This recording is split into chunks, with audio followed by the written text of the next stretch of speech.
Hi అండి, నమస్తే. Welcome to our channel. ఈరోజు వీడియోలో సూజీ స్వీట్ని ఎలా చేసుకోవాలో చెప్తానండి. చాలా టేస్టీగా ఉంటుంది, తప్పకుండా ట్రై చేయండి. ఈ స్వీట్ చేస్తూనే నా మనసులోని కొన్ని మాటలు మీతో పంచుకోవాలని అనిపించిందండి. సో ఈ వీడియోని చివరి వరకు చూడండి, ఎందుకంటే మీ సపోర్ట్ నాకు చాలా అవసరం.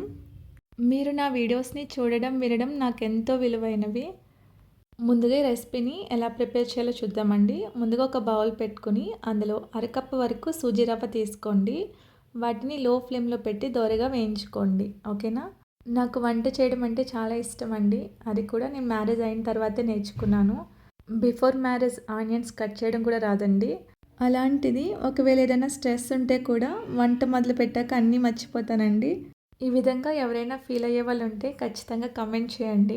కుకింగ్ అంటే కేవలం తినటమే కాదండి, మనసుకు రిలాక్సేషన్ కూడా. ఎందుకంటే మీరు చేసిన వంట ఫ్యామిలీ తింటే వచ్చే స్మైల్, అది మనకి చాలా పెద్ద రివార్డ్ కదండి. అవునా కదా. ఈ విధంగా సూజిని దోరగా వేయించుకున్న తర్వాత అందులో 1 కప్ వరకు పాలను వేసుకుని మంటని లో ఫ్లేమ్లో పెట్టి బాగా కలుపుతూ ఉండండి.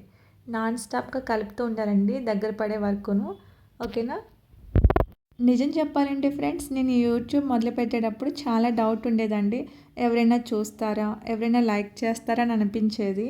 మొదట్లో అసలు వ్యూస్ వచ్చేవే కాదండి. ఇప్పుడు 50 వ్యూస్, 100 వ్యూస్, ఓకే, ఒక 200 వ్యూస్ అలా వస్తున్నాయి. కొంతమందికి ఇది చాలా స్మాల్ అనిపించవచ్చు, కానీ నాకు ఇది చాలా పెద్ద సపోర్ట్ అండి. ఈ విధంగా దగ్గర పడిన తర్వాత ఇలాచీ పౌడర్, కొద్దిగా నెయ్యి వేసుకుని బాగా కలుపుకోండి. ఈ విధంగా కలిపిన తర్వాత స్టవ్ ఆఫ్ చేసుకుని పక్కన పెట్టుకోండి. ఎందుకంటే ఆ 50 మందిలో ఒక్కరైనా నా వీడియో చూసారు కదా, అదే నాకు పెద్ద మోటివేషన్ అండి. ఫ్రెండ్స్, జీవితంలో ఏ పని చేసినా మొదట్లో స్లోగానే ఉంటుంది కదా. మొదటి రోజే ఫలితం రావడం అనేది అసాధ్యం అండి. అవునా కదా. ఒకసారి ఈ విధంగా కలుపుకున్నాక మూత పెట్టి చల్లారి పెట్టుకోండి. ఈలోగా వేరొక బౌల్లో 3/4 కప్ వరకు షుగర్ తీసుకుని 3/4 కప్ వరకు వాటర్ వేసుకోండి. మీకు ఇక్కడ షుగర్ ఎక్కువ కావాలనుకుంటే 1 కప్పు షుగర్, 1 కప్ వాటర్ వేసుకుని షుగర్ మొత్తం కరగనివ్వండి. ఈ విధంగా కరిగిన తర్వాత ఇలాచీ పౌడర్ వేసుకుని లో ఫ్లేమ్లో 5 మినిట్స్ మరిగించి స్టవ్ ఆఫ్ చేసుకుని మూత పెట్టుకుని పక్కన పెట్టుకోండి. ఓకేనా.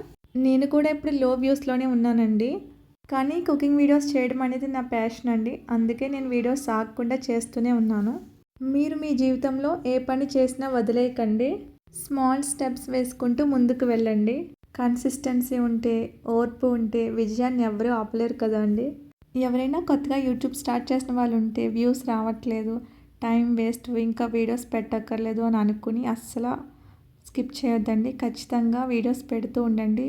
ఏదో ఒక రోజు నిజాయితీగా చేస్తున్నాం కాబట్టి ఫలితం ఖచ్చితంగా వస్తుంది. ఓకేనా. కుకింగ్లో మిస్టేక్స్ చేయడం చాలా న్యాచురల్.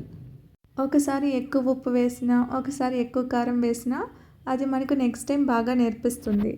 అలాగే జీవితంలో మిస్టేక్స్ అంటే ఎండ్ కాదండి, అది ఒక లెసన్ మాత్రమే. నేను వీడియోస్ చేస్తూ కూడా చాలా మిస్టేక్స్ చేశానండి. కెమెరా యాంగిల్ తప్పింది, లైట్ సరిగ్గా లేదు, ఎడిటింగ్లో మిస్టేక్ అయింది. కానీ ఒక్కొక్కటి నేర్చుకుంటూ ముందుకు వెళ్తున్నాను. అందుకే మీరు కూడా మొదట్లో ఏ పని చేసినా మిస్టేక్స్ రావడం నార్మల్ అనుకోండి. వాటిని బేస్ చేసుకుని గ్రో అవ్వండి. ఓకేనా. ఒకసారి పిండి మొత్తాన్ని ఒక 5 నిమిషాల పాటు బాగా కలుపుతూ ఉండండి. అందులో 2 టేబుల్ స్పూన్ వరకు గోధుమ పిండి, చిటికెడు వంట సోడా, కొద్దిగా నెయ్యి వేసుకుని బాగా కలపండి ఒక 4 మినిట్స్ పాటు. ఓకేనా.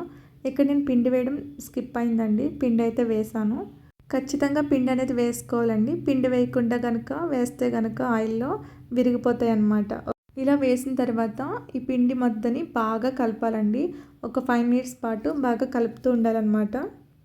ఇక్కడ స్వీట్ అనేది గట్టిగా అయితే కనుక ఒక 3 స్పూన్ల వరకు పాలు అనేది వేసుకోవచ్చు అండి. అంటే పిండి ఏమైనా ఎక్కువ వేసుకున్నా, లేదంటే పాలు కనుక ఎక్కువైపోతే పిండి కలుపుకోండి. పిండి కనుక ఎక్కువైపోతే 2 స్పూన్ల వరకు పాలు వేసుకోండి. ఓకేనా. ఈ విధంగా బాగా డఫ్ చేస్తూ ఉండాలన్నమాట. ఓకేనా. ఈ విధంగా చేసిన తర్వాత అందులోంచి కొంచెంగా తీసుకోండి. చేతికి నెయ్యి కానీ ఆయిల్ కానీ అప్లై చేసుకుని ఈ విధంగా 2 చేతుల సహాయంతో రౌండ్గా బాల్స్ కింద ప్రిపేర్ చేసుకోండి. ఈ విధంగా ప్రిపేర్ చేసిన తర్వాత 2 చేతులతో ఈ విధంగా అద్దండి. ఓకేనా. సో స్వీట్ యాంగిల్ అనేది ఈ విధంగా ఉంటుందండి. ఓకేనా. పాలకోవా సైజ్ ఉంటుంది కదా, పాలకోవా షేప్లో మనం ప్రిపేర్ చేసుకోవాలన్నమాట ఈ సూజీని. ఓకేనా. అదేవిధంగా రిమైనింగ్ అన్నిటిని ప్రిపేర్ చేసుకోండి. నెక్స్ట్ వీడియోస్తో పాటు షార్ట్స్ కూడా పెడుతూ ఉండండి. షార్ట్స్ వల్ల మనకి సబ్స్క్రైబర్స్ అనేవి పెరుగుతారనమాట. మధ్యలో గ్యాప్ ఇస్తే మాత్రం గ్రో తగ్గుతుందండి. నేను అలా చాలాసార్లు చేశాను. ఇంట్లో కొన్ని ప్రాబ్లమ్స్ ఉంటాయి కదండి. సో అప్పుడప్పుడు మనం పెట్టకపోవడం, గ్రో తగ్గడం జరిగింది. ఖచ్చితంగా నాన్ స్టాప్గా పెడుతూ ఉండండి, ఓకేనా. ఈ విధంగా అన్నీ ప్రిపేర్ చేసుకున్నాక ఆయిల్ హీట్ అయిన తర్వాత ఒకసారి చెక్ చేసుకోండి. బాల్ అనేది వేసుకుని మనకి విడకుండా వస్తే కనుక వెంటనే అవన్నీ వేసుకోండి. సో మ్యాక్సిమం మనం పిండి కలిపాం కాబట్టి ఇవి విడిపోకుండానే ఫ్రై అవుతాయండి. పిండి కలపకుండా వేస్తే మాత్రం ఇవి విరిగిపోతాయి అన్నమాట, ఓకేనా. సో మంటని మీడియం ఫ్లేమ్లో పెట్టి వేయించుకోండి. రవ్వ అనేది మంచి కలర్ వస్తుంది, మంచి రెడ్ కలర్లో వస్తుంది అన్నమాట. స్వీట్ చూడడానికి లుకింగ్ చాలా బాగుంటుంది, ఓకేనా. ఈ విధంగా మీడియం ఫ్లేమ్లో పెడుతూ రెండు వైపులా మంచి కలర్ వచ్చే వరకు వేయించుకోండి, ఓకేనా అండి. చాలా బాగుంటుందండి, పిల్లలు బాగా లైక్ చేస్తారు. ఖచ్చితంగా ట్రై చేయండి. నవరాత్రులు కదండి, అమ్మవారికి నైవేద్యంగా పెట్టండి. ఈ విధంగా రెండు వైపులా మంచి కలర్ వచ్చే వరకు ఫ్రై చేస్తూ ఉండండి. సో ఇలా వస్తే సరిపోతుందండి. ఈ విధంగా రాగానే తీసి పక్కన పెట్టుకోండి, ఓకేనా. సేమ్ అదే విధంగా రిమైనింగ్ వాటిని కూడా వేయించుకోండి. ఇప్పుడు మన స్వీట్ అనేది దగ్గరగా పూర్తవుతుందండి. ఇంకా ఒక మాట అండి, సపోర్ట్ తక్కువగా ఉన్నా కూడా మనం స్టాప్ అనేది అవ్వకూడదండి. ఎందుకంటే ప్రతి చిన్న సపోర్ట్ అనేది పెద్దదిగా మారుతుంది కదా. వీటన్నిటిని ఈ విధంగా వేయించుకున్న తర్వాత పంచదార పాకంలో వేసుకోండి.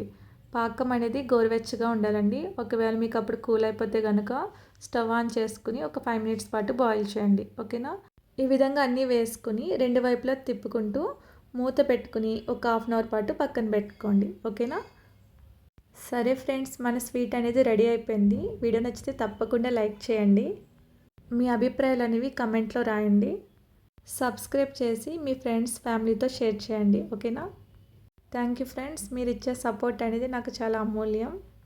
ఇలాగే సపోర్ట్ చేస్తూ ఉండండి, నేను ఇంకొంచెం మంచి రెసిపీస్ చేస్తూ ఉంటాను. ఫైనల్గా ఎంతో టేస్టీ అయిన రవ్వ స్వీట్ రెడీ అండి. ఇది మెయిన్ రాజస్థాన్ సైడ్ చేస్తారనమాట. చాలా ఫేమస్ స్వీట్ అండి.